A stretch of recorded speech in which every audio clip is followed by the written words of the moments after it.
l'UDPS, pour avoir passé 38 ans sous le bois, ils ont fait l'école buissonnaire. Aujourd'hui, ils ont un problème. Ils n'ont pas cerné les fondamentaux de la gestion. Je sais que j'essayais de taxer de tous les mots. On débrief. Chaque jour, de lundi à vendredi, de 15h30 à 17h, suivez les journalistes analyser sans complaisance l'actualité. Écoutez, moi je suis de ceux qui pensent que l'Assemblée nationale doit finalement décider. Les élections, c'est question de confiance. Et comment peut-on politiser la CENI, qui est une institution éminemment politique? Voilà un peu une absurdité politique, mais que l'on veut faire gober à la naïveté de certains Congolais. Nous devons travailler, redevenir ces grands Congos. Et en contrepartie, comment est-ce qu'on discute avec nos partenaires? On débrief, un rendez-vous des professionnels de l'information. On débrief avec Christian Moses Masunga.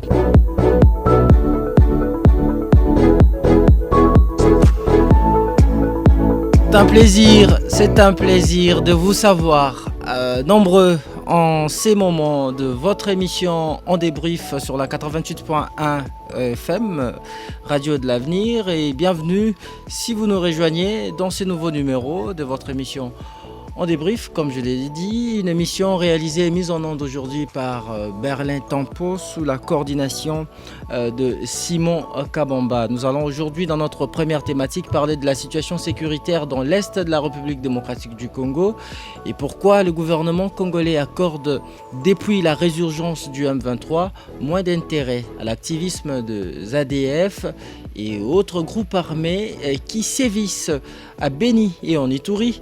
Nous allons en deuxième lieu parler des élections qui se profilent déjà à l'horizon, des élections bien entendu de décembre prochain. Quelle est cette garantie? Que peut être la garantie pour le bon déroulement des scrutins en décembre prochain, comme je l'ai dit, au regard de la crise de confiance qui mine le parti prenant au processus électoral? Et j'en parle avec mes invités dans ces studios. Je suis avec Laurent Tounina, il est analyste politique. Bonjour et bienvenue en débrief. Bonjour monsieur Moses Christian Masunga, merci pour l'invitation. Je salue tous les auditeurs de la RTGA et puis c'est là qui aime l'émission débrief. Je salue mes co-débatteurs et merci beaucoup pour l'invitation. Nous sommes là pour décrypter les différents sujets d'actualité. Merci. Ouais. Alors, un autre invité, il s'agit bien évidemment de David Kalonji, lui aussi, c'est un analyste sociopolitique. Bonjour et bienvenue en débrief, David. Bonjour Moïse, je suis très content de partager ces micros avec mes amis et avec tous ceux qui nous suivent en ce moment. J'espère que nous allons sortir notre pays de l'impasse, la patrie d'abord et le reste après. Merci, un troisième invité va devoir nous rejoindre sous peu. Entre-temps, je vous annonce notre numéro de contact à travers lequel vous pouvez bien participer à cette émission. Écrivez-nous sur WhatsApp ou par SMS au 097 30 50 850.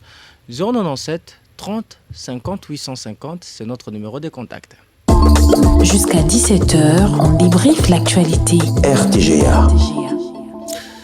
Alors, l'actualité oblige, nous allons passer en revue un peu plus rapidement cette guéguerre qui a élu domicile, je dirais, entre le gouverneur de province et le président de l'Assemblée provinciale, Jean-Tini Ngobila et Godin Poi.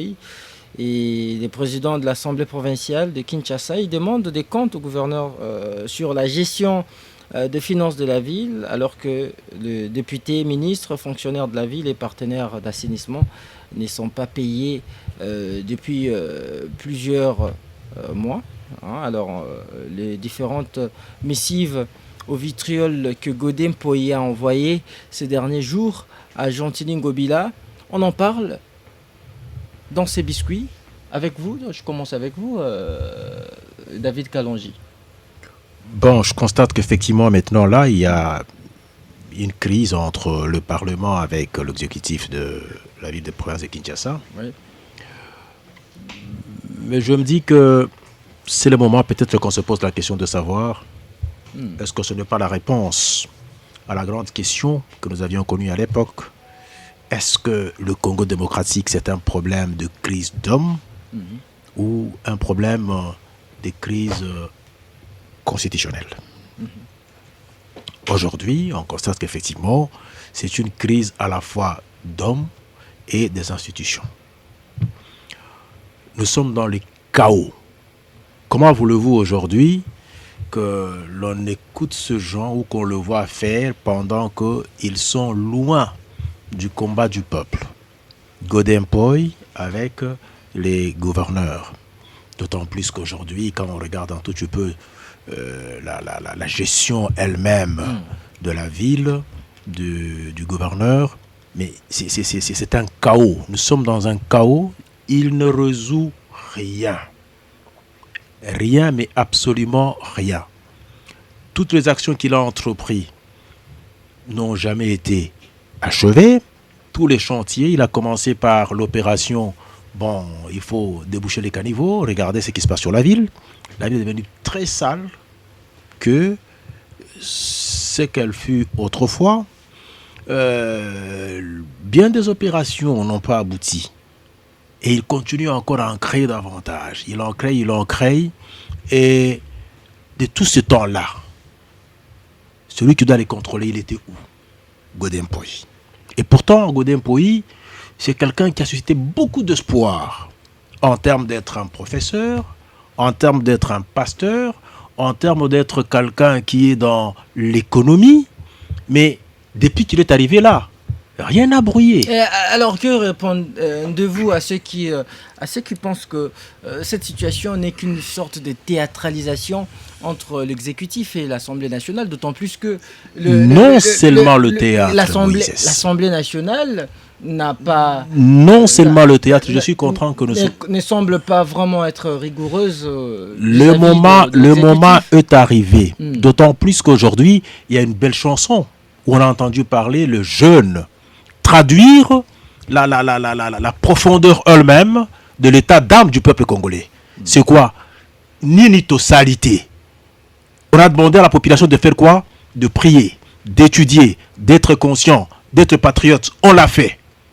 Et regardez les personnes que nous mettons dans les institutions, parce que nous ne voulons pas résoudre le problème par la force de muscles.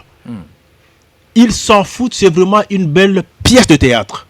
Le moment est arrivé. Nous, peuple congolais aujourd'hui, nous ne sommes ni de l'Union sacrée parce qu'ils sont tous de l'Union sacrée. Et la guerre commence. Voyez-vous, on se moque du peuple congolais, on n'a rien fait pour le peuple congolais, il faut le chasser tous. Parce que là, quelque part, ça n'est de trop. Ni Godin Poy n'a pu recevoir le peuple congolais en matière de gestion sur la ville de Kinshasa depuis qu'il est entré en fonction. Mike Mukebai a eu le temps d'en parler à maintes reprises pour s'attaquer au gouverneur. Et il faut les chasser au crépuscule de leur mandat. Mais qu'est-ce que tu penses qu'ils n'ont rien fait? C'est nous qui sommes les possesseurs du pouvoir. C'est nous qui avons donné. Et on constate curieusement qu'ils n'ont pas fait quelque chose de bon. Et en plus, ils se plaisent à s'embrouiller, à se quereller. Nous sommes le souverain primaire. On ne peut plus attendre. Il faut le faire partir. À mon humble avis, c'est ça ce qu'il faut faire. Il faut les chasser tous.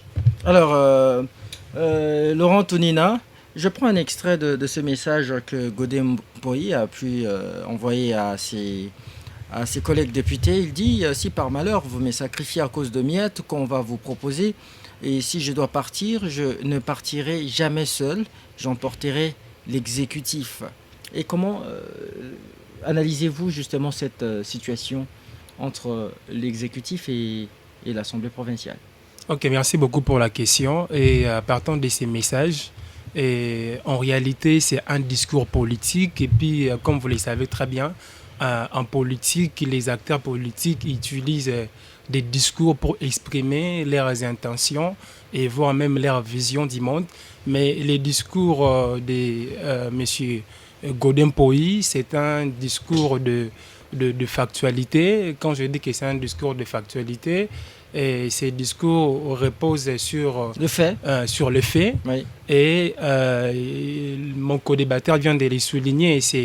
Et en se basant sur le fait, mon co-débatteur vient très bien de les souligner qu'il s'agit bien, si vous regardez bien, d'un positionnement, parce que et tous ils font partie d'une même famille qu'on appelle Union Sacrée. Aujourd'hui, vous allez remarquer que le président de la République est en train de faire des mises en place, même au niveau de son cabinet, et dans certaines institutions de la République, et parce que les élections se pointent à l'horizon.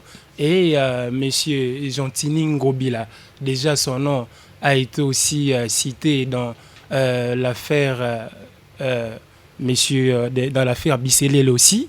Et partant de tous ces éléments-là, vous allez comprendre que il s'agit vraiment d'une bonne guerre où on veut vraiment changer. Et on veut changer les deux animateurs, là, que ce soit Godin Poi ou encore Gentini Ngobila. Et si vous regardez bien, Gentini, mais la posture que M. Godin Poi vient d'adopter maintenant, il devrait prendre cette posture une année après peut-être l'action du gouverneur Gentini Ngobila, parce que l'honorable Mike Moukebaï, il passait dans les différents médias pour dénoncer l'inefficacité dans l'action du gouverneur de la ville. Vous allez remarquer que bien sûr qu'il avait présenté un plan stratégique encore opérationnel pour rendre propre la ville-province de Kinshasa. Et ces programmes-là n'est pas efficace, on ne sait même pas sentir l'impact de ces actions d'assainissement. Et les agents qui sont censés de rendre la ville propre, même des organisations non gouvernementales qui sont affiliées pour nous donner une belle robe, et ne sont pas payés. Et il faut vraiment qu'il y ait vraiment des sanctions de part et d'autre. Les allégations de Godin Poi portent beaucoup plus sur la gestion des finances de la ville, plutôt que des actions de terrain menées par le gouverneur de la ville, notamment la question de l'assainissement de la ville. Oui, lorsqu'on parle de l'argent, tout ça, même l'aspect assainissement fait partie. L'argent n'est pas bien géré. Il a réussi à faire déplacer même le président de la République pour visiter les travaux de réhabilitation. Déjà, il faut dire, pour lancer lors du coup d'envoi de son programme quinquennal, Kinshasa Bompeto, c'est le chef de l'État qui avait donné le go à Bandal, si vous vous souviendrez. Oui, tout à fait. Mais lorsqu'on a un projet, on ne s'arrête pas seulement à l'exécuter. Lorsqu'on a un projet, c'est pour que ces projets-là soient exécutés. Mais lorsqu'on commence à exécuter les projets, il faut à chaque instant de faire des évaluations. On ne fait pas seulement l'évaluation des actions à la fin. Il y a l'évaluation avant même d'amorcer les démarrages de votre projet. Il y a l'évaluation à mi-parcours et puis il y a ce qu'on appelle l'évaluation définitive. Et tout ça, vous allez comprendre que la République démocratique du Congo a un problème de leader, de visionnaire. Et ceci nous prouve à suffisance de comprendre que les acteurs politiques font ce qu'on appelle la politique du ventre. Parce que si il y avait vraiment le bon sens que moi j'aime beaucoup appeler la bomotologie dans les chefs des dirigeants congolais, parce que l'argent est là.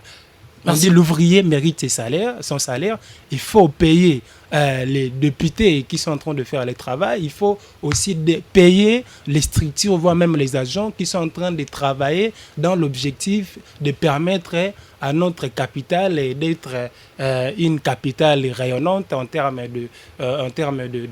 d'assainissement, une capitale propre, et puis permettre à notre pays aussi d'être parmi la RDC Kinshasa puisse être une capitale où il y a la sécurité Kinshasa, aussi. Ça c'est le miroir, c'est le miroir du pays. En termes sur le plan sécuritaire, s'il vous plaît, m'accorder. Je vous donne 15 secondes. Même sur le plan sécuritaire, on a vu les phénomènes Kouloune aujourd'hui, c'est assez exacerbé. Même l'insécurité n'est pas seulement à l'est de la République démocratique du Congo, ou c'est encore au nord Kivu, ou encore à Ituri, voire même à Kinshasa ici, le phénomène Koulouna commence à prendre de l'ampleur, même ici à Kinshasa, même à Gombe ici, des endroits où on ne voyait pas les Koulouna, même les élèves, ils ont adopté ces comportements. Et vous avez vu, il n'y a pas très longtemps, il y a eu grève et des chauffeurs, même au niveau des recrutements. Bien sûr, on a besoin des jeunes pour essayer de donner du jus à cette police ou encore à l'armée, mais il faut aussi penser au recrutement.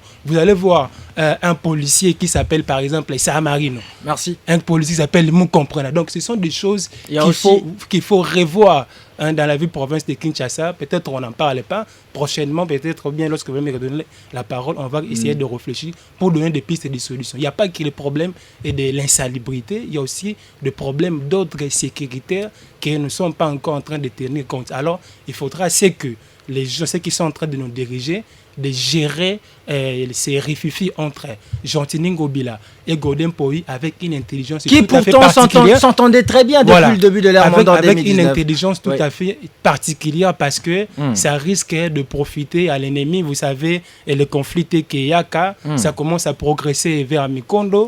Merci. Donc, il risque de profiter de cette légèreté pour même arriver à la capitale. Donc, et c'est comme nous disons en sciences politiques internationales que ce sont Mayamike, ceux qui boutiquent en bozo contre l'angoté et comme Arabi Bibale, et ça provoque, ça fait ce qu'on appelle le fleuve. Et lorsqu'on arrive à ce stade-là, on n'aura plus le contrôle d'empêcher ces ruisseaux qui se sont transformés en fleuve. Donc c'est le moment de traiter cette affaire avec une intelligence tout à fait particulière. Merci Laurent Tounina. Vous avez d'ailleurs soulevé un point aussi important lorsque vous avez parlé de l'insécurité dans la ville.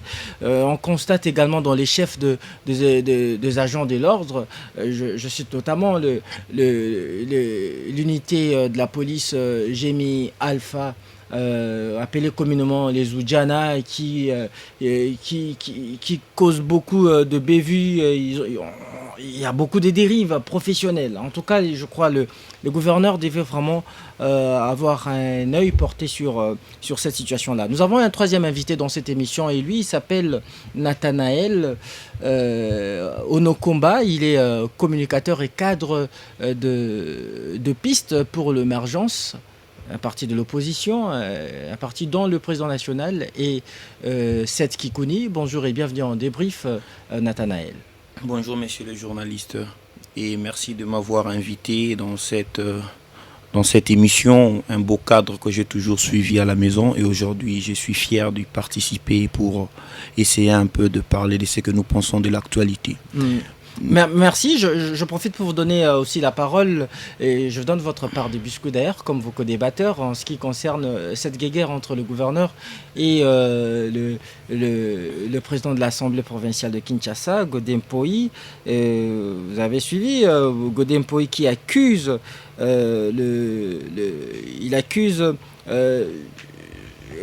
Jean-Tini Ngobila de mauvaise foi et de clochardiser le député pendant que l'argent de la ville est affecté aux intérêts, selon Godem Poyi, d'une famille.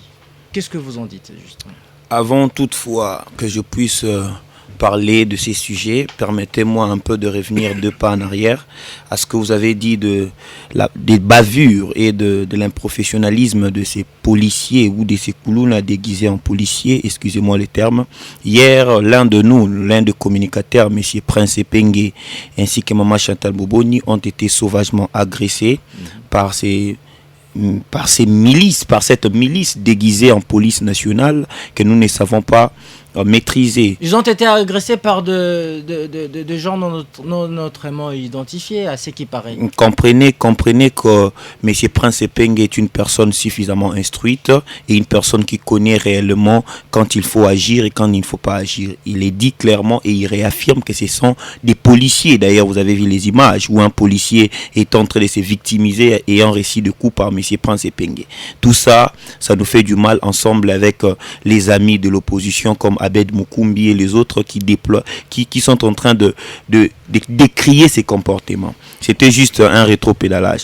Messieurs les journalistes, nous sommes en train de vivre une théâtralisation fallacieuse venant de messieurs Godem Poyi et les gouverneurs, excusez-moi, les gouverneurs, j'ai même honte de dire que ce sont les dirigeants qui me dirigent aujourd'hui. Vous savez, ce sont des personnes ayant mangé ensemble. Le problème, c'est qu'à la fin, il y a l'un d'entre eux qui veulent prendre beaucoup que l'autre. Et aujourd'hui, ils veulent se victimiser, ils veulent le soutien du peuple, le soutien de députés, alors qu'au début, ils travaillaient d'abord pour l'anéantissement de cette capitale qui est la République, qui est le Kinshasa. Messieurs les journalistes. Donc aujourd'hui, Godem Poyi et messieurs Jean-Tini Ngobila, ce qu'ils sont en train de faire, ils sont en train de nous embrouiller. Parce que monsieur Mike Mukeba, au risque péril de sa vie, combien de fois il a décrié? Il a décrié autant de fois que monsieur Jean-Tini Ngobila est en train de mal gérer la ville. Il y a des actions qu'il est en train de mener. Il y a de l'argent qu'il est en train de détourner. Mais l'homme multicolore l'a toujours décrié. Il a toujours dit que monsieur Mike Mukeba il faisait l'acharnement personnel à la personne de Gentini Ngobila. Il y a eu même son ancien vice-gouverneur qui a été, il s'appelle encore, comment j'ai oublié, puisqu'il avait dénoncé la mauvaise gestion de la ville, notamment l'ancien vice-gouverneur de Ngobila. Il avait dénoncé le fait que le programme Kin Mopeto était mal géré et voilà, il en a fait le frais. Il a été limogé. Écoutez, monsieur le journaliste, vous savez, gérer une ville n'est pas gérer une église. Hein. Être le président de l'Assemblée provinciale n'est pas être pasteur d'une église. À l'église, tu peux gérer tes protocoles et tes choristes comme tu veux. Mais la gestion publique, c'est-à-dire le pouvoir public, c'est un pouvoir sacré. Ce n'est pas donné à tout le monde. Je ne sais pas si ils sont en train de comprendre l'enjeu de ce qui se représente à ces moments. Monsieur Gentini Ngobila et monsieur Godin Poyi, donc à partir calmement, ils sont déjà à la fin. Parce que monsieur Godin Poyi n'a pas agi comme il devait agir. On attendait de lui un homme avec plusieurs diplômes, un chrétien, un pasteur qui a tout faux dans sa mission et qui laisse se victimiser, qui laisse le Congolais être calme. S'il doit partir, qu'il parte, parce que Godin Poyi et Gentini Ngobila, il n'y a personne à sauver. C'est comme si vous me disiez de sauver les diables et de laisser Lucifer, c'est la même chose. Merci beaucoup Nathanaël.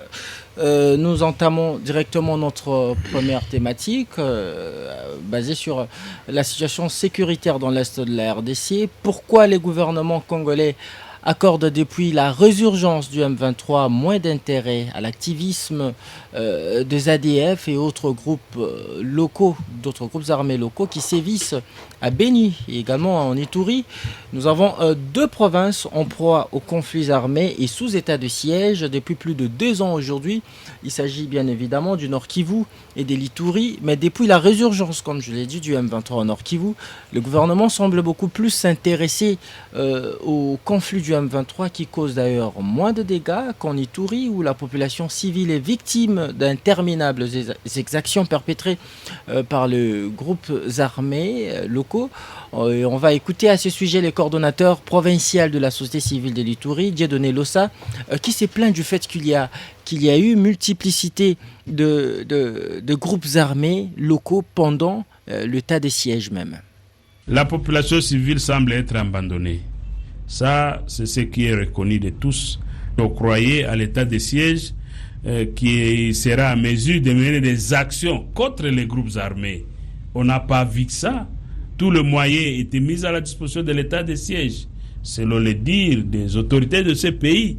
Mais sur terrain, on n'a jamais vu des opérations engagées contre les groupes armés sur terrain. Alors que, sous l'état de siège, je peux vous citer autant de groupes armés qui sont nés. Même ces autodéfenses Zaïre aujourd'hui, qu'on n'a pas attendu avant l'état de siège. Il y a des groupes armés, Tchiniatuna. On n'a jamais connu ça avant l'état de siège. Aujourd'hui, on parle de Mapi. On n'a jamais connu ça avant l'état de siège. Le militaire qui était à Ituri, tous, on les a ramenés au Nord Kivu. Donc ça veut dire qu'à Ituri, en fait, il n'y a pas de problème pour l'État congolais et que tout ce qui se passe ici, c'est normal. Alors David Kalonji, l'état des sièges n'a jusqu'ici donné des résultats escomptés. Les ADF continuent à faire parler d'eux à Béni et en Ituri. Pourquoi ne pas y mettre fin? Tout récemment, l'évêque de Goma en a fait mention. Il a relevé l'inefficacité de cette mesure d'exception. Qu'en dites-vous? Merci pour la question. Je crois que je voulais l'aborder tout en relevant certaines observations sur le propos de mon confrère en face qui a semblé évoquer le principe de droit international, je crois, ou bien de relations internationales. Vous Tu parlez de voulais Laurent parler Tounina. de Laurent Tounina, par exemple. Et je crois qu'il serait mieux, à l'évidence près, que l'on arrive à se regarder vraiment droit dans les yeux. Quand on est intellectuel, on ne peut pas donner l'impression comme si on est sur une autre planète. La crise congolaise, elle dépasse les frontières de ce dont on appelle la science politique elle-même. C'est-à-dire que le franc jeu n'est pas respecté par la communauté internationale. La crise sécuritaire.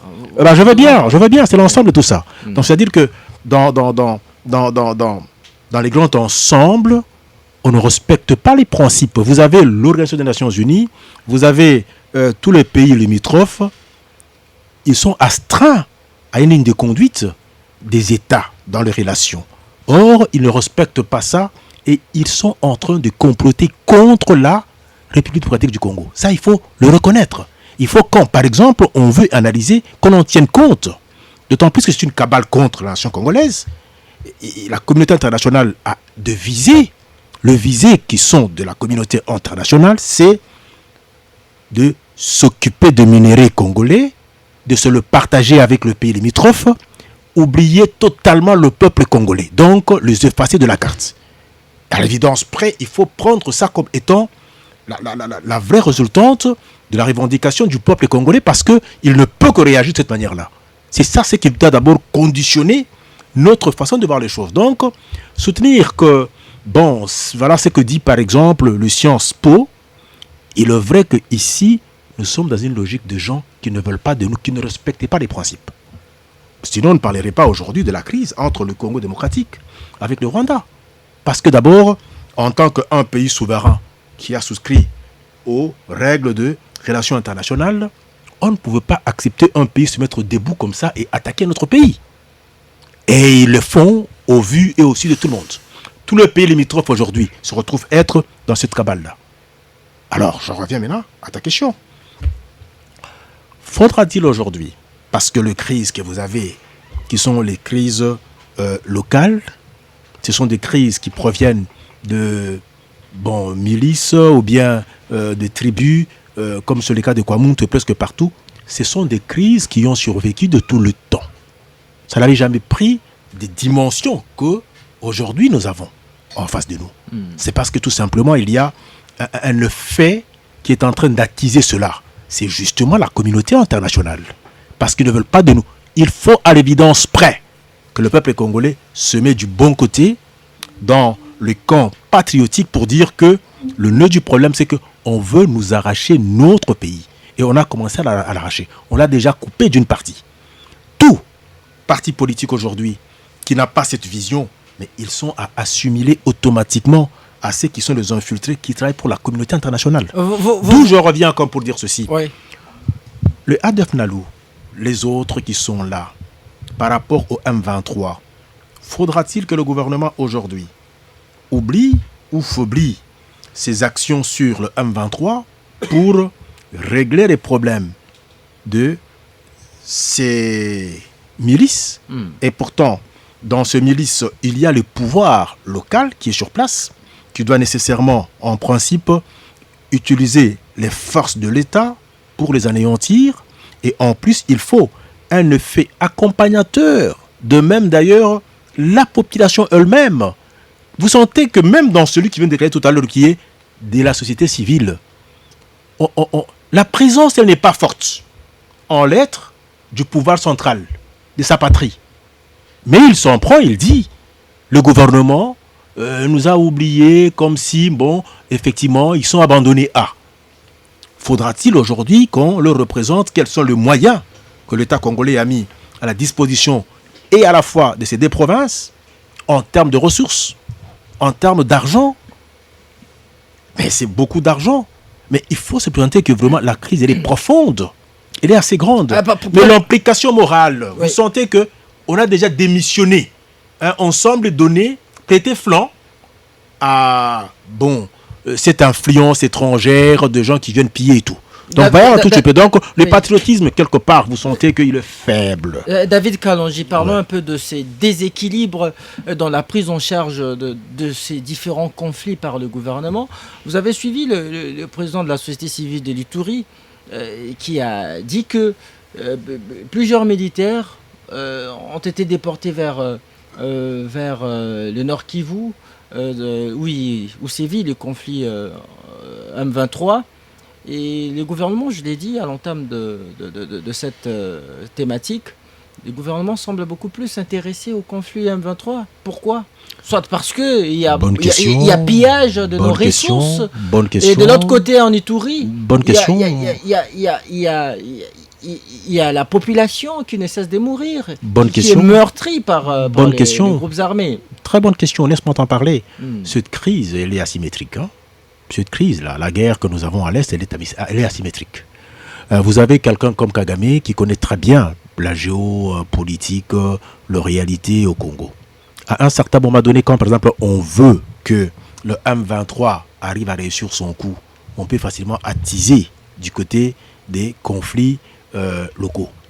Donc aujourd'hui, il ne faut pas prendre cette, par exemple, réalité quand vous avez l'impression qu'on a le plus amassé de troupes vers le M23 et on a laissé pour compte. Mais c'est stratégique également aussi, parce que tout simplement, vous ne savez pas comment, par exemple, celui qui attaque a agencé sa façon, par exemple, de mystifier le pouvoir congolais. Donc, ça peut être une distraction de vous donner l'impression comme si, effectivement, on est plus présent dans les milices locaux qu'en réalité, on veut justement distraire le gouvernement congolais pour que l'on fasse une entrée spectaculaire avec le M23. Le M23, c'est la communauté internationale. Le M23, il en veut au pouvoir central de Kinshasa. Donc aujourd'hui, il ne faut pas se tromper de cible. Le combat, il est franc, il est réel. C'est dans les collimateurs, la communauté internationale, c'est le Rwanda, et il faut nécessairement d'abord qu'on en découvre. Mais quels sont les moyens que nous avons, par exemple, par rapport à la force multinationale qu'on a mis en place? Merci. Écoutez, il faut se présenter quand même que quelque part, cette guerre que je dis asymétrique veut dire quoi? Ça veut dire ceci. Vous avez un militaire congolais qui est mal payé peut-être, mais surtout trahi, parce qu'il se retrouve être avec une arme, on lui dit attaque. Il attaque qui? Un M23 qui a la même tenue qu'on lui a vendue par ses autorités, par le pouvoir qui l'envoie de attaquer, qui est traître. Est-ce que vous rentrez en fait, est-ce que vous vous rendez compte un peu de l'état psychologique de ces Congolais qui veulent défendre la patrie? Donc c'est tout ça à la fois qu'il faut mettre vraiment en ligne de compte comme pour dire que la guerre, elle n'est pas si simple que vous le croyez. Dire qu'on a oublié, on semble privilégier le M23 et oublier, non, un problème de stratégie tout simplement, et c'est l'impression qu'eux ont sur place, à mon humble avis. Merci beaucoup David Kalonji. Laurent Tounina vient de suivre votre co-débatteur qui pense que les voisins sont parmi les complotistes. Et alors, les conflits en Ituri connaît aussi la présence d'un voisin, l'Ouganda bien entendu, et dont le militaire sont en coalition avec les FRDC dans la traque de ZADF. Alors comment évaluez-vous sur le terrain les opérations menées conjointement par le UPDF, l'armée ougandaise et les FARDC? Ok, merci beaucoup pour la question. Et je suis, monsieur mon co-débatteur n'a pas tort de dire que même au niveau sur l'échiquier international, les normes ne sont pas respectées. Mais en même temps, ce qu'il faut connaître aussi, toujours sur la scène internationale, sur l'échiquier international, il y a aussi ce qu'on appelle, c'est la loi du plus fort hein, qui est toujours, qui prend toujours la prégnance. Et je suis d'accord avec vous, mais cette question sécuritaire, dans l'ensemble, pour comprendre cela, il faut la situer dans un domaine. Et ici, nous sommes bien dans le domaine des sciences internationales africaines, et ça c'est sciences politiques internationales, qu'on appelle les relations internationales, et plus précisément dans les études stratégiques. Et les études stratégiques nous plongent dans ce qu'on appelle la géostratégique. Lorsqu'on parle de la géostratégique, c'est-à-dire, c'est de manière laconique, c'est la sagesse et l'intelligence applicable à un espace. En temps de guerre. Voilà, en temps de guerre. La géostratégie est inhérente à la géopolitique, certainement en temps de guerre. Tout à fait, voilà. Ouais. La géostratégique, là, c'est à ce que je vous ai dit que ici, nous sommes dans les études stratégiques. Lorsqu'on parle des études stratégiques, ça nous renvoie directement à l'art de la guerre. Et si vous remarquez bien la situation politique de la République démocratique du Congo, surtout dans sa partie est, on a vraiment besoin de comprendre la géostratégie. Alors, j'étais en train de parler pour essayer de faire quand même comprendre à ceux-là qui sont en train de nous suivre en ce moment que là, on voit de manière laconique la sagesse et l'intelligence que vous mettez dans cet espace. Et par là, on évoque l'armée. Donc, nous devrons avoir une armée nationale dissuasive, professionnelle, équipée. Et c'est ici qu'on doit aborder la question ou la dimension des services de renseignement, parce que le service de renseignement, c'est une stratégie qui dispose un État, parce que ce service de renseignement doit jouer le premier rôle pour protéger l'intégrité territoriale d'un État. Ce sont eux qui sont censés de collecter les informations. Ils collectent les informations, ils les traitent et puis ils donnent ça aux autorités compétentes pour prendre en vue d'orienter leur prise de décision. Et ça fait ce qu'on appelle la veille stratégique. Et ces services de renseignement, qui est une stratégie que dispose un État, travaillent dans une structure qui est censée réfléchir pour affûter des stratégies. On appelle ça la technostructure. Vous pensez qu'il y a absence de stratégie, il y a carence de stratégie pour mater l'ennemi? Je suis en train d'arriver. Voilà. Et maintenant, lorsqu'on parle de la géopolitique, donc la géopolitique nous renvoie, contrairement à la géographie politique, nous renvoie certainement à la gestion de l'espace utile. Et l'espace utile, c'est comme M. David vient de le dire, la partie est de la République démocratique du Congo regorge des minerais, et ces minerais qui sont convoités non seulement par les voisins, mais voire aussi au niveau de la communauté internationale. Alors, vu que ce que vous avez, les autres n'ont pas, en relation internationale, on les dit, ce que vous avez et que nous, on n'a pas, de plus précieux, des degrés ou de force, on peut les obtenir. Alors, ayant au courant de ces principes importantissimes, quelle attitude qu'il faudra avoir? Il faut bâtir une conscience collective axée sur l'action résultat et non sur l'action intérêt. Qu'est-ce que je veux dire par là?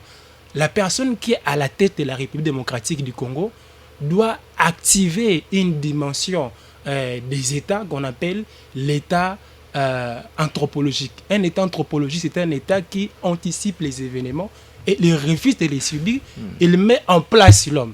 Donc nous devrons être un État anthropologique, parce que cette histoire des dysfonctionnements, de conflits, de déplacements de groupes armés, ça ne date pas d'aujourd'hui, ça date de plusieurs années. Alors il faut une intelligence tout à fait particulière. Alors on peut quitter de l'état anthropologique pour entrer vers l'état régalien. L'état régalien, c'est cet état-là qui a la capacité d'assurer la sécurité de son intégrité territoriale. Donc vous comprendrez que cette question en ce qui concerne la guerre dans la partie est de la République démocratique du Congo demande à ce que nos dirigeants, le président de la République avec son état-major politique, ils doivent bâtir vraiment une armée. Puis en ce qui concerne la stratégie, on travaille dans le silence, mais nous avons l'habitude, si on achète des armes, on va faire les bruits. Si on est en train de faire les recrutements, il faut faire les bruits. Donc, nous devons changer notre mode opératoire. C'est les secrets qui priment. Et c'est le professionnalisme également. Et maintenant, parlons par rapport à l'état de siège au Nord Kivu et en Ituri. Et en Ituri, maintenant, et les militaires, on remarque plus la présence de FARDC au Nord Kivu qu'en Ituri. Mais alors, là, j'aurais aimé justement intervenir un peu. Je vous redonne la parole. Le temps pour lui de finir. Ok, voilà. Oui. Alors maintenant, ce sont des questions d'ordre stratégique. Il y a eu des équilibres sur le plan opératoire. Peut-être sur le plan stratégique, lorsqu'on avait pensé, on doit maintenant ce qu'on appelle l'équilibre, en tant qu'utiliser la théorie de l'équilibre axé sur le déploiement des troupes militaires. On ne doit pas seulement se concentrer là où parce que le M23, il y a quand même une raison qui explique pour qu'il y ait la présence de FARDC au niveau de Nord Kivu, parce que l'M23 est en train de s'aimer la terreur plus de cette contrée, et pourtant il y a aussi ADF qui est en train de régner en Ituri en synergie avec d'autres groupes armés. Maintenant, qu'est-ce que le gouvernement congolais devra faire à ce niveau, à ce stade? Il doit chercher à créer ce qu'on appelle l'équilibre. Comment il va créer cet équilibre? il faut maintenant réfléchir sur les modes opérateurs aussi de l'ADF ainsi que d'autres groupes armés qui sont en train de s'aimer la terreur. Il faut maintenant déployer. Il faut les déployer et il faut mettre en action et financer, peut-être équiper aussi les renseignements militaires. Vous citez Laurent. Travailler en synergie avec la population de cette contrée. Là, ça va quand même rendre l'action gouvernementale sur le plan sécuritaire dans cette partie est de la République démocratique du Congo efficace. Et je profite de votre micro pour décourager aussi quelques Congolais ou militaires qui sont en train de travailler en synergie avec les différents groupes armés, de travailler pour les camps et de la République démocratique du Congo, parce qu'on n'a pas un autre pays que la République démocratique du Congo, et c'est pour cette raison on doit refuser l'action intérêt personnel, mais par contre nous devrons voir ce qu'on appelle l'action résultat. Merci. Parce qu'il s'agit de la question sécuritaire. Ouais. Merci beaucoup Laurent Tounina. Je rappelle que vous êtes un analyste politique. Je vous redonne la parole. Alors, je viens à vous, Nathanaël.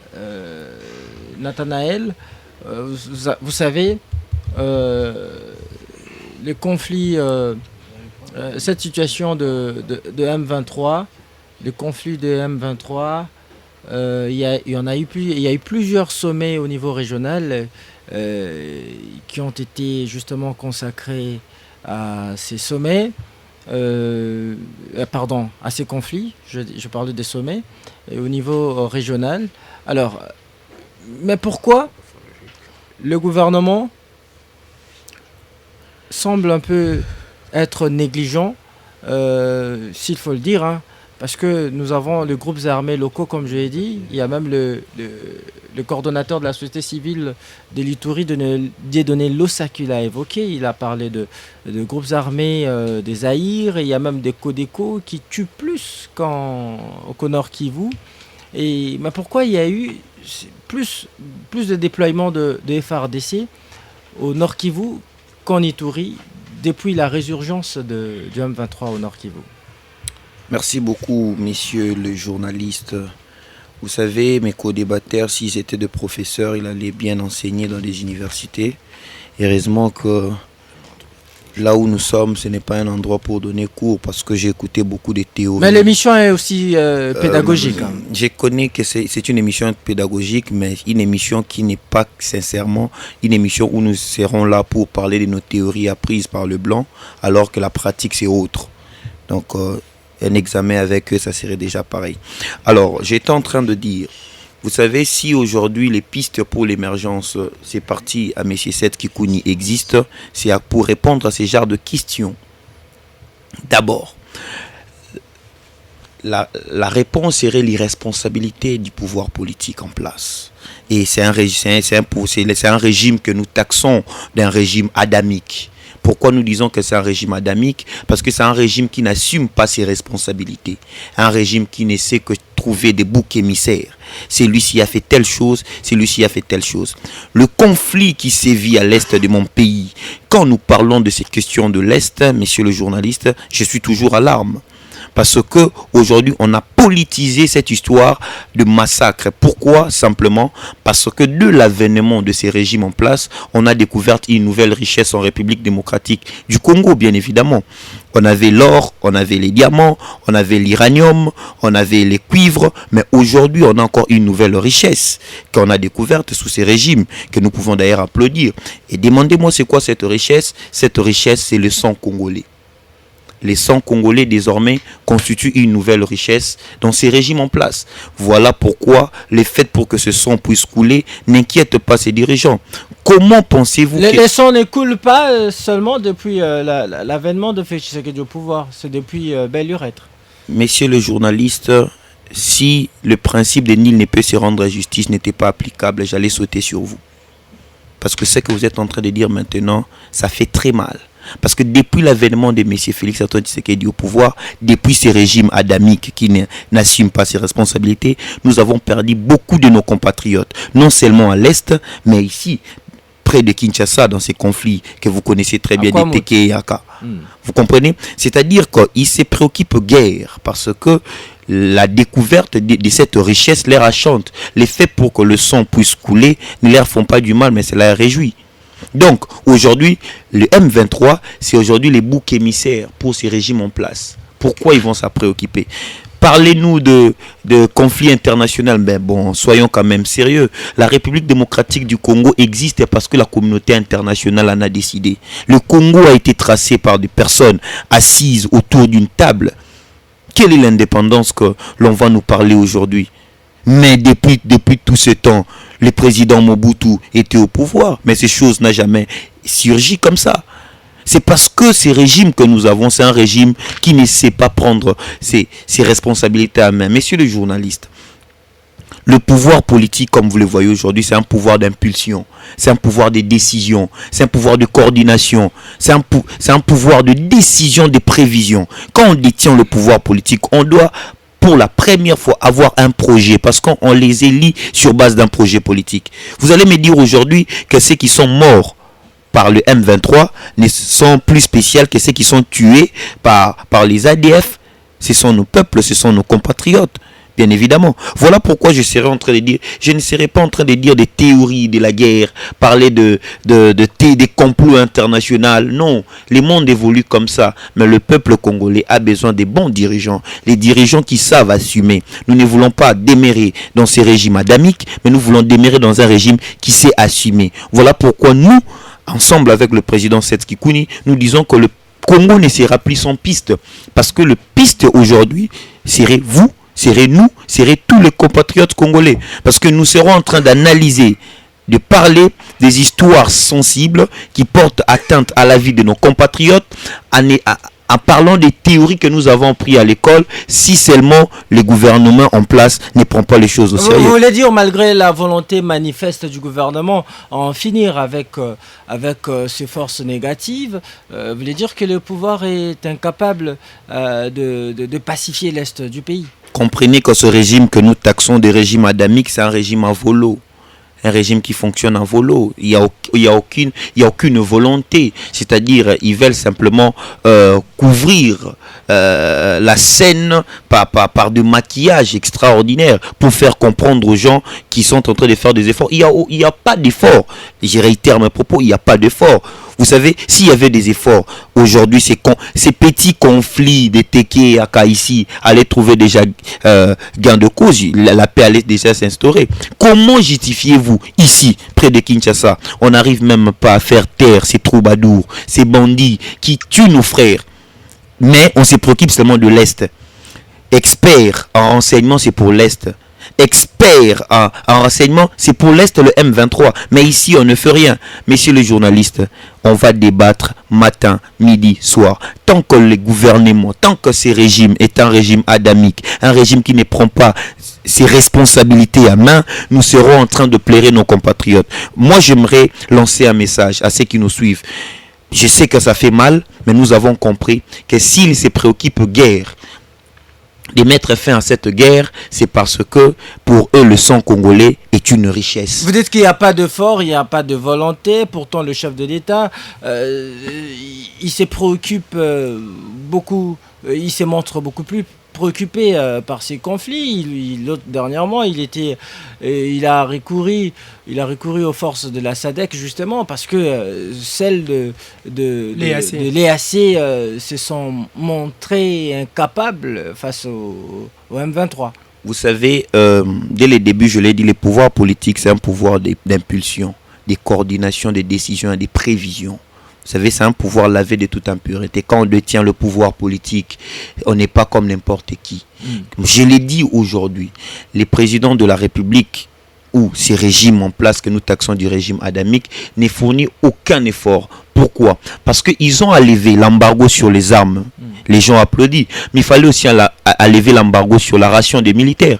Il fallait aussi lever l'embargo sur les tenues des militaires. Il fallait aussi lever l'embargo sur les logements des militaires. Comment levez-vous l'embargo simplement pour l'achat des armes et vous laissez l'embargo sur les tenues des militaires, l'embargo sur la ration des militaires? Ce n'est pas possible. Mais quelles sont d'autres d'autres alternatives qui pourraient éventuellement nous sortir de l'auberge. Vous savez que le peuple congolais a juste une arme, a juste une sanction à faire, c'est de chasser ces régimes en place. Parce que c'est un régime qui n'est plus à mesure d'assumer ce que nous voulons de... Parce que parmi les missions régaliennes de l'État, c'est la sécurité d'abord, messieurs les journalistes. Alors, nous n'avons qu'une arme, nous n'avons qu'une sanction, c'est le bulletin de vote. Voilà pourquoi nous, de jeunes compatriotes, ensemble avec le Piste pour l'émergence, nous allons exiger des élections pour que ce genre de choses ne se répètent pas. Parce que avoir un régime qui ne fait qu'accuser, un régime qui ne fait que voir le mal chez les autres, c'est un régime qu'il faut déjà blackbouler, bien évidemment. Votre parti exige des élections. Est-ce que vous avez une offre politique pour que vous sortez les pays dans le gouffre, justement? Oui, comprenez que nous allons placer l'homme au centre de toutes nos actions. Avec le Piste pour l'émergence, vous allez comprendre que tout ne sera pas sans piste. Parce qu'aujourd'hui, le Congo manque de pistes. Nous sommes de la même génération. Vous savez, le monde évolue avec des générations. Il y a les enfants de la génération. Souvent, les gens disent moi, la génération 90, moi, la génération 95. Tous ces vieux doivent déjà partir parce que ces pays est mis en gouffre à cause d'eux. Aujourd'hui, nous n'exigerons pas seulement de père et de mère, mais nous allons exiger et de la même génération. Et pour nous, la même génération, c'est l'un de notre camarade qui a presque même âge que nous, camarade Seth Kikouni. Ensemble avec lui, nous allons avancer les pays pour que ce genre de choses ne viennent pas. Parce que, comprenez que si aujourd'hui, la guerre ne prend pas fin, demain on va encore accuser que M. Moses, vous êtes l'auteur de ces choses. Vous voulez dire que, pour terminer, votre parti Piste pour l'émergence et l'analogie, s'il faut le dire, de Piste de solutions aussi? Oui, nous apporterons le Piste dans tous les accès. Piste pour l'accès économique, il y aura des pistes pour l'accès politique, il y aura des pistes pour l'accès justice. Nous ne serons pas de ceux-là qui parleront de l'état de droit imaginaire ou du monde platonique, mais nous allons parler de choses concrètes et réelles. Voilà pourquoi nous exigeons de la même génération aussi, messieurs les journalistes. Merci. David Kalonji, comment répondez-vous à votre co-débatteur qui estime justement... Je suis très content d'entendre parler mes deux confrères. L'un a parlé de l'anthropologie. État anthropologique. Un état anthropologique. Et l'autre, il a navigué dans beaucoup de choses. Je vais revenir là-dessus. Rapidement, vous n'avez que 3 minutes dans cette deuxième prise de si vous me dites 3 minutes, j'ai l'impression qu'ils ont pris beaucoup plus de temps. Non. Ça, c'était une vous avez tous eu le même temps dans la première prise. Laisse-moi terminer. C'est moi qui gère les Ok, temps. merci bien, j'avance, il n'y a pas de problème. Je prends un fait simple. Il y a quelque chose qui m'étonne quand j'entends parler le petit conflit des Tekeyaka. Ce n'est pas un petit conflit. Le fait d'entraînement tout simplement des Banyamulenge, pour ceux qui ne veulent pas de ce pays, ils ont compris que non, l'expérience a pu porter, et maintenant, ils ont répandu cela. Donc aujourd'hui, nous sommes infiltrés et on est arrivé presque à la phase finale de faire l'affaire. Le crise, on les a connus de tous les temps, de tribus, de tout le temps. Mais ce qu'il y a de l'autre côté, c'est une infiltration, c'est fermenté par autre chose. Mais en termes de dégâts, vous ne pouvez quand même pas comparer... Laisse-moi parler d'abord, laisse-moi parler de toute façon. Ça veut dire que, je suis clair là-dessus, ça veut dire que ce que vous appelez opposition, ça c'est vous qui l'appelez opposition. Ça, c'est pas une opposition, ça. C'est tout simplement la branche politique du M23 qui vous revient là-dessus. Je vais vous le démontrer tout simplement, tout de suite là. J'entends parler que nous allons exiger que nous soyons là aussi. Nous, la génération de jeunes. Mais ils sont là, les jeunes. Laisse-moi te le dire. On veut nous inventer la roue ou quoi? On veut nous inventer la roue ou quoi? Non, vous êtes là, mais incapables de transformer les choses. Qui est cette opposition? Qui est cet homme qui peut comprendre qu'aujourd'hui, on peut faire alliance avec des personnes qui sont le véritable créateur de la guerre? Parce que la guerre aujourd'hui, si elle est parmi nous, c'est une guerre qui a été enfantée par l'esprit des accords. Et puis l'esprit des accords a commencé avec Kabila fils, et puis. Et vous avez aujourd'hui des personnes qui sont les auteurs de cette insécurité. parce que c'est eux qui l'ont créé. D'ailleurs, moi, je suis très surpris quand j'apprends ici que, bon, quand ils veulent marcher, on les arrête. On le refuse. Laissez-les, ils n'ont pas un discours. Mais David Kalonji, pourquoi coller des étiquettes à ces Congolais qui ont un autre son des cloches que le pouvoir? Quelle étiquette? Parce que je prends un fait. Vous dites qu'ils sont, ils seraient en intelligence avec le M23. Je vous donne. Alors qu'ils sont en opposition. Ok, merci bien. Tu appelles ça opposition. Moi, je dis bien, ça, c'est pas une opposition. Je vous le démontre, si tu veux. Alors, j'y vais. Quand on dit Olivier, Kamitatu et Tsaou. Kamitatu, pour vous qui avez très peu d'âge, moi, je suis de cette époque-là. Kamitatu Massamba, c'est un de père et de mère. Le vieux. Congolais, le vieux. Quand tu prends par exemple Etsaou, vous l'avez connu, ce fut un prêtre qui était le cardinal ici. Et il a été père curé à cette époque-là.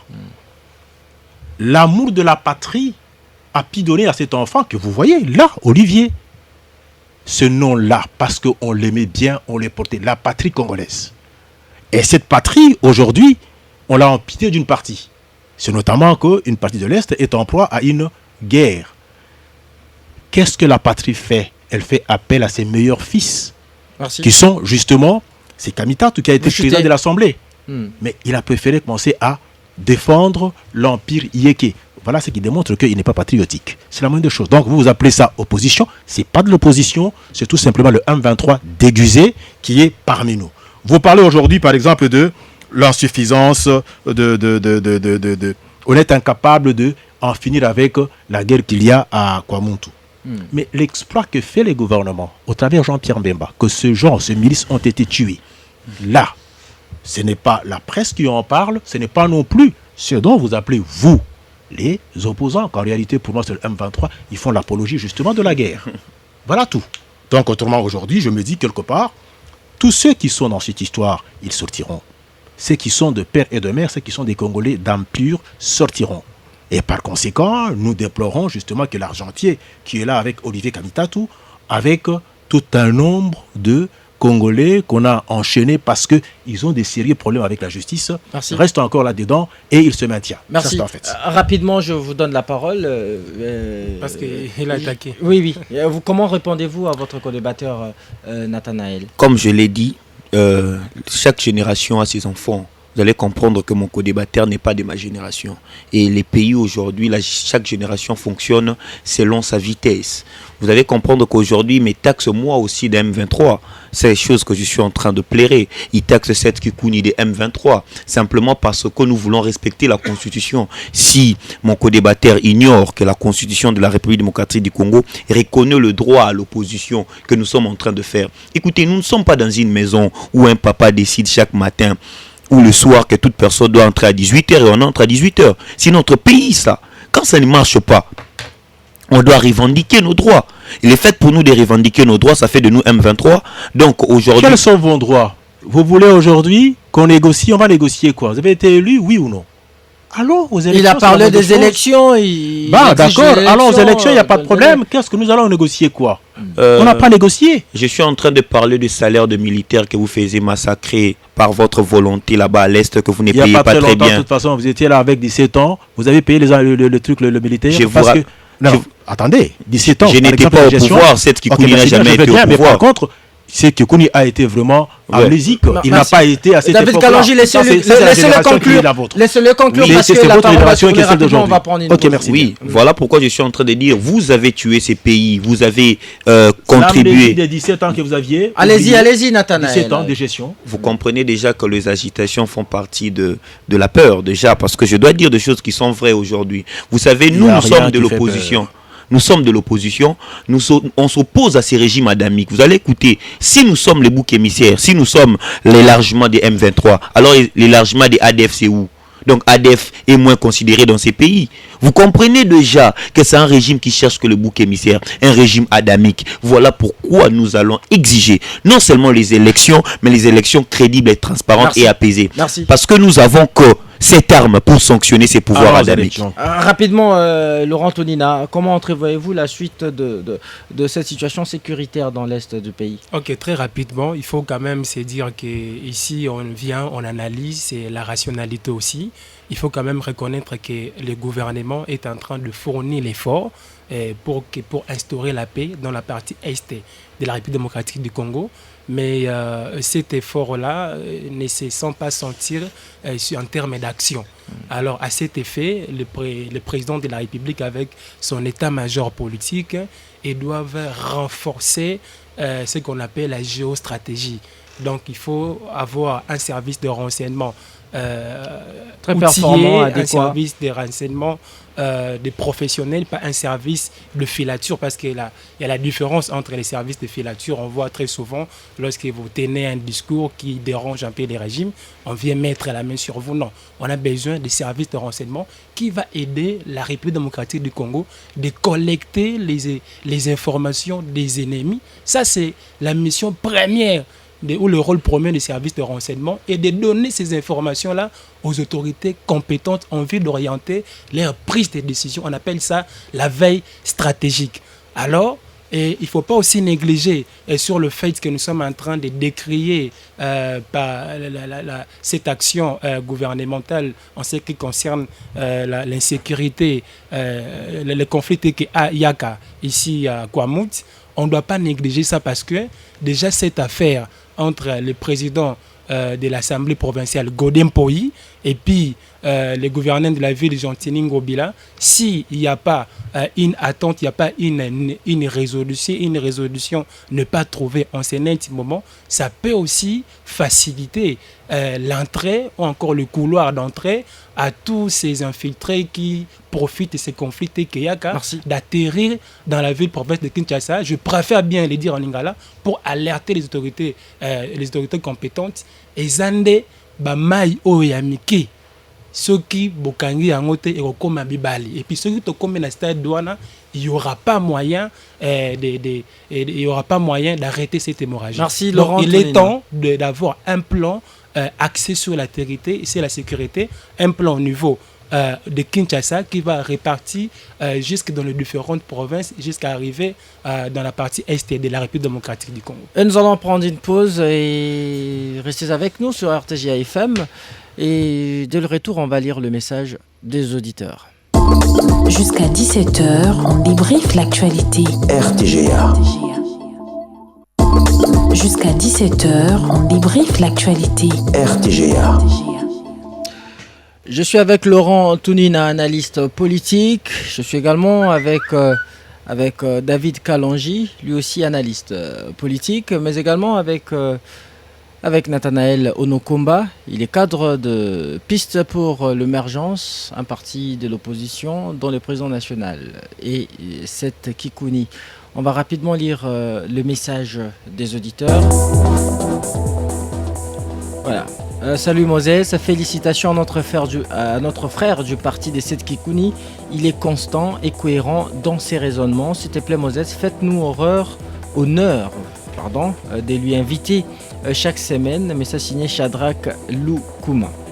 Autre message, bonsoir RTGA, ses pouvoirs doivent cesser d'accuser les autres. Joseph Kabila n'est pas un démon et Fachi non plus un ange. Union sacrée à tout, et l'argent et la sécurité, les anges comme les diables. La RDC pleure trop, c'est trop. Ongeli Papi Alemba. Autre message, salut mon émission, vraiment au Congo il se pose un problème d'homme, exemple un monsieur qui fait la politique et qui ne sait pas l'agresseur de son pays, des opposants qui jouent au jeu de Kagame et donc une opposition de traîtres qui font partie de la théorie du complot héritier depuis Zando. Entre Godem Poyi et Gentini, qui dit vrai, car tous deux ne méritent vraiment plus la capitale. C'est le Zolo Kapata. Autre message, bonjour RTGA, je m'appelle Jerez Sachangu. Pourquoi le communicateur de l'Union Sacrée accuse l'opposition dans leur manière discriminatoire alors que sur le terrain le pouvoir continue à échouer sur le point nécessaire aux agents du pouvoir le plus faible et médiocre de l'histoire du Congo démocratique. Bonjour RTGA, c'est Papa Ferdinand Bambi. Je suis complètement désorienté par les discours indigestes de Monsieur Nathanaël. Je n'ai rien saisi.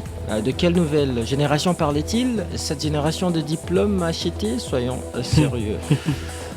n'est pas là pour dénigrer les invités, s'il vous plaît. Les messages du scrutoire, je crois qu'on les lira plus. Autre message. Bonsoir RTJA. Ce régime a opté pour l'insécurité, voulait-il dire, comme mode de gestion pour imposer au peuple congolais un bureau de la CENI illégale pour truquer les élections et affaiblir les opposants. C'est David depuis Ngalima.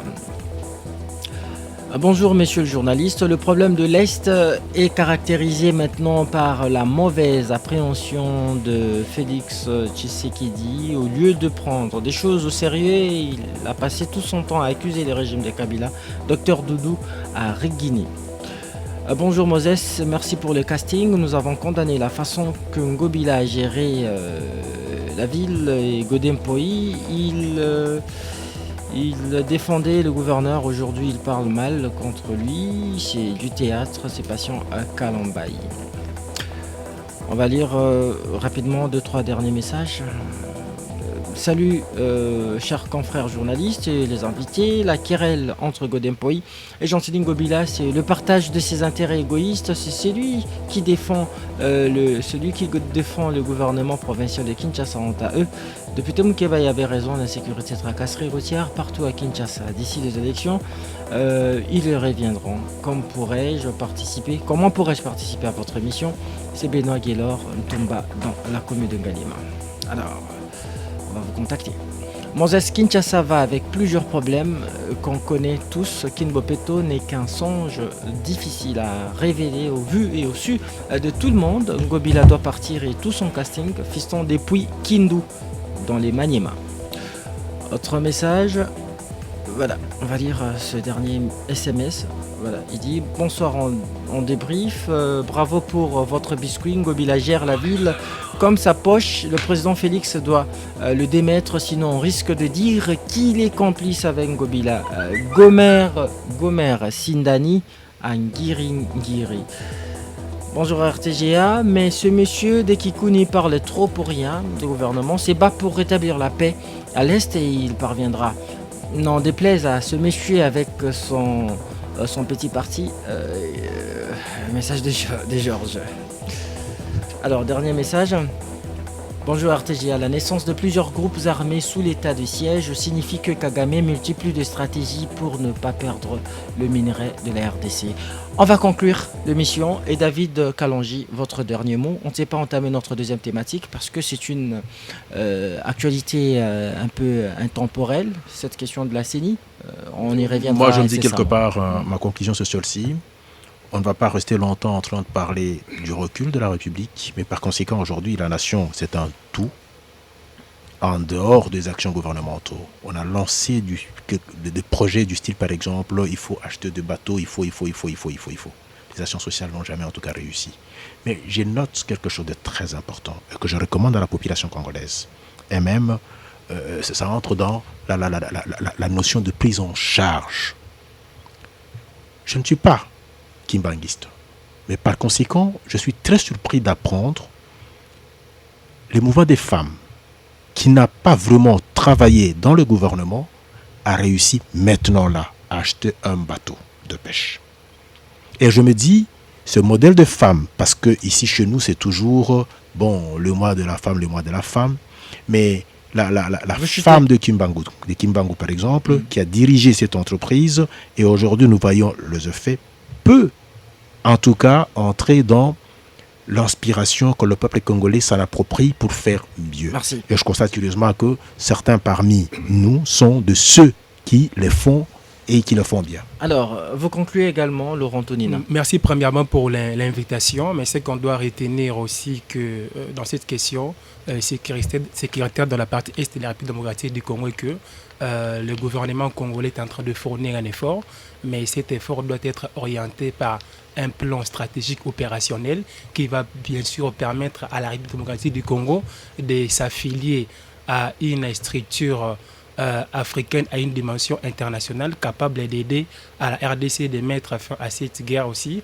Mais la RDC aussi doit fournir un effort pour avoir une armée professionnelle, dissuasive et puis nationale. Merci. Parce qu'en première ligne, c'est son armée qui est censée de protéger l'intégrité territoriale de son pays, s'il vous plaît. Et je peux citer rapidement. On n'a plus le temps. S'il vous plaît, pardon. Et puis en politique, on a toujours besoin de cette symbiose-là entre les jeunes et le vieux pour bien orienter les choses, parce que l'opposition a une fonction très bien initiale qui permet au gouvernement de voir les choses clairement. Nathanaël Onokondo, vous concluez aussi. Merci beaucoup, monsieur le journaliste. Je réitère mes propos en disant nous représentons 60% de la population congolaise. Et souvent, on se sert de nous comme un tremplin pour l'ascension politique de tous ces vieux pépères. Une fois arrivés au sommet, ils nous abandonnent. Et aujourd'hui, nous sommes face aux réalités. Nous, les jeunes, on se comporte les matins comme des petits serpents cherchant quoi manger seuls. Et le soir, on mange le repas appelé Koukao. On mange et on dort. On ne sait pas, on a mangé 123 heures ou demain. Nous pouvons prendre les choses en main. Pour que ces choses ne puissent plus se répéter, le jeune, je les rappelle à la conscience. Nous sommes nombreux. On peut sanctionner ces genres de régime par notre bulletin de vote. Voilà pourquoi nous avons dit les Congos ne seraient pas sans piste. Piste c'est vous, piste c'est moi, piste c'est cette Kikouni pour les élections transparentes. Merci beaucoup Nathanaël Onokomba. Merci d'avoir répondu à notre invitation et cette émission est terminée. Et elle a connu le concours technique de Berlin Tempo sous la coordination et la supervision de Simon Kabamba. Christian Moses Masunga qui vous parle était à la présentation. Restez avec nous sur RTGA FM et bonne suite de nos programmes. À très vite. Jusqu'à 17h, on débriefe l'actualité. RTGA.